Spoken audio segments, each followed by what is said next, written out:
अस्सलाम वालेकुम व्यूज़, मैं खुरम गिल और मैं हाजिर हूँ लेटेस्ट ब्लॉग के साथ। मैं आपको आज की लेटेस्ट ब्रेकिंग न्यूज़ देता जाऊँ। सलमान अकरम राजा जो इलेक्शन में हार गए थे और उन्होंने लाहौर हाई कोर्ट में इलेक्शन डे वाले दिन ही वो लाहौर हाई कोर्ट से रुजू कर लिया था और इसके डिसीजन के खिलाफ चले गए थे। लाहौर हाई कोर्ट ने इलेक्शन डे वाले दिन इसका नोटिफिकेशन रोक दिया था। सलमान अकरम राजा अपने हल्के में जीत गए हैं और इसका बाज़ाब्ता नोटिफिकेशन जारी कर दिया गया है। और नाज़रीन, अगर आपको मेरी पिछली वीडियो याद हो और जो मेरे व्यूज़ हैं जो मेरी पिछली वीडियोज़ देखते हैं, उनको ये याद होगा कि मैंने आपको पहले भी ये प्रेडिक्ट की थी कि अगर पीटीआई ज़्यादा सीट जीतने में कामयाब हो गई तो वो टफ टाइम देंगे इलेक्शन कमीशन को और मुस्लिम लीग नून को।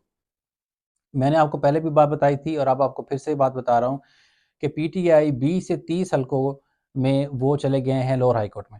उसकी आज पहली जो हियरिंग थी, उसमें जो मुस्लिम लीग नून के जो वकील जो पेश हुए थे, उन्होंने हियरिंग के दौरान जज साहब से बोला है कि लोग आप तो ये केस ही सुन नहीं सकते बिकॉज़ अभी इलेक्शन कमीशन में ये केस चल रहा है और उसका अभी वहाँ से फ़ैसला नहीं है। जब तक का फ़ैसला नहीं आता आप इसकी जो है वो सुनवाई रोक दें। उसका जो लोअर हाई कोर्ट ने फ़ैसला महफूज कर लिया है और कुछ देर में उसका फ़ैसला सुनाया जाएगा। नाज़रीन, मैं बड़ा फ़ैन हो गया हूँ हाफ़िज़ नईम रहमान का। हाफ़िज़ नईम रहमान जो हैं वो कराची से एक सीट जीत गए थे। वहाँ वो उनके जो खिलाफ जो कैंडिडेट खड़ा था वो पीटीआई इंडिपेंडेंट का कैंडिडेट खड़ा था। पीटीआई का जो कैंडिडेट था वो 30,000 की लीड से वहाँ से जीत रहा था। लेकिन जब उसका नोटिफिकेशन आया तो वहाँ से आरओ साहब ने जो है वो हाफ़िज़ नईम रहमान को वहाँ से जिता दिया। हाफ़िज़ साहब ने की आज प्रेस कॉन्फ्रेंस और उन्होंने बोला है कि देखें, मैं पिछले 5 साल से 10 साल से जब से भी मैं सियासत कर रहा हूँ, मैं ये रोज़ाना बात करता हूँ कि ये हमारे हल्के में ज़्यादतियाँ हो रही हैं और इलेक्शन कमीशन और ये जो इलेक्शन है इसमें धांधली हुई है।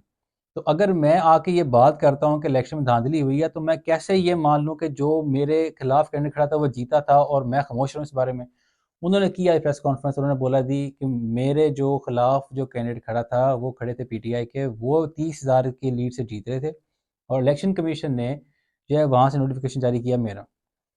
उन्होंने प्रेस कॉन्फ्रेंस में बोला कि जी मैं कर रहा हूँ रिज़ाइन, आप इसको बाई इलेक्शन में लेके जाएँ और दोबारा इलेक्शन कराएँ या जो इलेक्शन कमीशन जो है वो पीटीआई का नोटिफिकेशन वहाँ से कर दे। ये सिर्फ एक नए शख्स नहीं है, 5 से 6 मुस्लिम लीग नून के और दीगर जमातों के जो कैंडिडेट्स हैं वो मीडिया के सामने आए हैं। वो वीडियोज़ में बयान दे रहे हैं कि भई हम अब अपने हल्के में नहीं जीते, यहाँ से पीटीआई जीती है। तो आप प्लीज़ जो नोटिफिकेशन है वो इलेक्शन कमीशन को कह रहे हैं कि आप नोटिफिकेशन जो है वो पीटीआई के हक में दें यहाँ से। तीसरी बात मैं आपको बताता जाऊँ, मीर जमात इस्लामी, अगर आपको याद हो, वो अपने हल्के में सीट हार गए। मीर जमात इस्लामी जो हैं सिराजुल हक साहब, वो अपनी सीट अपने हल्के में हार गए हैं और उन्होंने आज ऐलान किया है कि वो जमात इस्लामी की जो सदारत से वो इस्तीफ़ा दे रहे हैं। चौथी खबर मैं आपको देते जाऊँ कि जहांगीर तरीन माशाल्लाह वो भी अपने जो है ना वो हल्के में इलेक्शन हार गए हैं, सीट हार गए हैं। उन्होंने बाज़ाब्ता जो है ऐलान कर दिया जी मैं तो सियासत ही इस्तीफ़ा दे रहा हूँ। मैं जो है ना जी सियासत किनारा कशी इख्तियार कर रहा हूँ। व्यूज़, पाकिस्तान की जो आने वाली हुकूमत है ये बनने जा रही कमज़ोर तरीन हुकूमत। मुस्लिम लीग नून और पीपल्स पार्टी की 3-4 नशस्तें हो चुकी हैं, इनकी 3-4 मीटिंग्स हो चुकी हैं कि इन्होंने जो है ये बंदरबांट कैसे करनी है और हुकूमत कैसे बनानी है। मुस्लिम लीग नून जो है जी वो इसका जो है ना वो एक नया हल लेके आई है। पीपल्स पार्टी जो उनसे मांग रही थी वजारतें, इवन कि अभी तो पीपल्स पार्टी ने उनसे जो है वो कहते हैं जी कि आप हमें वजारत उज़्मा भी दें, हमें प्राइम मिनिस्टरशिप भी दें, हमें वजारत खारजा की सीट भी दें। तो मुस्लिम लीग नून जो है वो इसका जो है एक नया जो है वो सोल्यूशन लेके आई है। मुस्लिम लीग नून जीती है 75 सीटें और पीपल्स पार्टी जीती है 55 सीटें। तो वो कह रहे हैं जी जिसने जितनी सीटें जीती हैं उस हिसाब से उसको हम पावर शेयर कर लेते हैं उसके साथ से। तो वो ये कह रहे हैं जी 75 सीटें मुस्लिम लीग नून जीती है, इसलिए 3 साल जो है वो हुकूमत हम करेंगे, हमारा वज़ीर-ए-आज़म होगा और 2 साल आप बिकॉज़ आपकी 55 सीटें हैं तो 2 साल आप अपना वज़ीर लगा लें, प्राइम मिनिस्टर लगा लें और आप हुकूमत कर लें। तो ये बनने जा रहा है चूचू का मुरब्बा। तो आप मुझे ये बताएं वीओ से जो बाकी पार्टीज हैं, जो एमक्यूएम है, बाप है, इन्होंने बाकी पार्टी से भी ला करना है ना, उनको डेवलपमेंट फंड्स भी देने हैं, उनको भी पावर शेयरिंग के साथ करनी है, उनको भी वजारतें देनी है, तो ये कैसे होगा? और नाज़रीन, मैंने ये पिछली मरतबा भी आपसे सवाल किया था और आज मैं फिर ये सवाल उठा रहा हूँ कि जो भी हुकूमत बनेगी उसका सबसे पहला काम क्या होना है? कशकोल उठा के उनको जाना पड़ेगा आईएमएफ के पास और बाकी जो हैं 200 ममालिक के पास उनसे पैसे मांगने के लिए और आपको बजट पेश करना है। तो ये जो हुकूमत है, कमज़ोर तरीन जो हुकूमत होगी, क्या ये अवाम फ्रेंडली जो है ये बजट पेश कर सकती है?